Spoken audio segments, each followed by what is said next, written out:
تاریخ میں ایسے بہت کم لمحے ہوتے ہیں جن کو مکمل واقعے کی اہمیت حاصل ہو جاتی ہے۔ ایک ایسا لمحہ جو پوری دنیا کے نقشے کو بدل کر رکھ دیتا ہے۔ آج ہم ایک ایسے ہی لمحے کی بات کریں گے، ایک انجان سرزمین، 7,000 سے کم سپاہی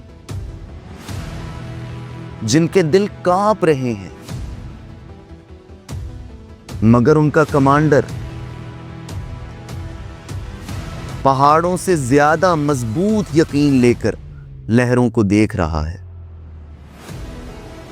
آج وہ دن تھا کہ جب مسلمان فوج نے یورپ کی سرزمین پر قدم رکھا تھا۔ آج واپسی کا ہر راستہ بند تھا۔ ایسے میں کہ جب سب مایوس اور ڈرے ہوئے کھڑے تھے، ان کے کمانڈر کی آواز نے سب کو اپنی طرف متوجہ کر لیا۔ اس کی آواز اتنی مضبوط تھی کہ اس کی آواز سن کر ہی لگتا تھا کہ آج ایک ایمپائر ٹوٹنے والی ہے۔ لیکن یہ سیاہ رنگت والا کمانڈر تھا کون؟ 8ویں صدی کا اسپین، ایک ایسی سرزمین تھا جہاں ویسیگوت ایمپائر نے اپنے پنجے گاڑ رکھے تھے، اپنے ہی لوگوں کو اندھیروں میں دھکیل رکھا تھا۔ اس اندھیرے کو مٹانے کے لیے ایک چنگاری کی ضرورت تھی، اور وہ چنگاری دور افریقہ کے اندر بربر قوم کی آغوش میں پنپ رہی تھی۔ اس چنگاری کا نام تھا طارق ابن زیاد۔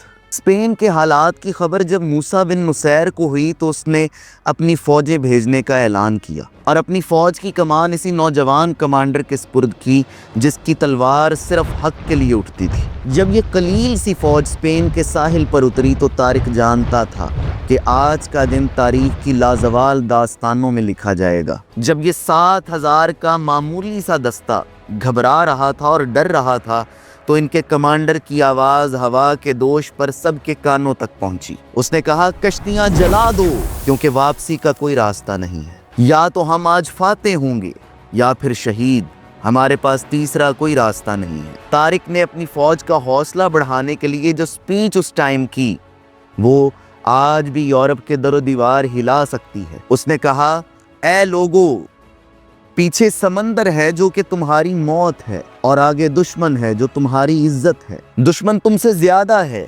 مگر تمہارے ساتھ اللہ ہے، تمہیں کوئی شکست نہیں دے سکتا۔ اقبال نے اس کی بات کو اس طرح بیان کیا ہے کہ اس نے کہا تھا کہ ہر ملک ملک ماست، کہ ہر ملک ملک خدا ماست، ہر ملک میرا ملک ہے، کیونکہ ہر ملک میرے خدا کا ملک ہے۔ آج تم یورپ کے دروازے پر ہو، اور تمہاری تلواروں کو صدیوں تک یاد رکھا جائے گا۔ یہ ایک ایسی تقریر تھی کہ جس نے لوگوں کے ذہنوں میں انقلاب برپا کر دیا تھا۔ اس ڈری ہوئی فوج نے طوفان کی طرح ویسیگوت ایمپائر کے تمام دروازوں کو گرا کے رکھ دیا، اور واقعی ان بہادروں کی تلواروں کو آج تک یاد رکھا جاتا ہے۔ اور طارق کے کہے ہوئے الفاظ کہ کشتیاں جلا دو آج ضرب المثل بن چکے ہیں، اور انگلش میں ایک محاورے کے طور پہ بولا جاتا ہے برن دا بورڈز، یعنی واپسی کا کوئی راستہ نہیں ہے۔ اور اس کے بعد اندلس کی گولڈن ایج سٹارٹ ہوتی ہے۔ تاریخ کا رخ بدلنے کے لیے کچھ الفاظ ہی کافی ہوتے ہیں جو کہ چنگاری کا کام کرتے ہیں، اور آگ خود بخود بھڑک جاتی ہے۔ And the rest is history۔ ہم ابھی اس سے بھی بہتر ٹاپکس کو کور کریں گے۔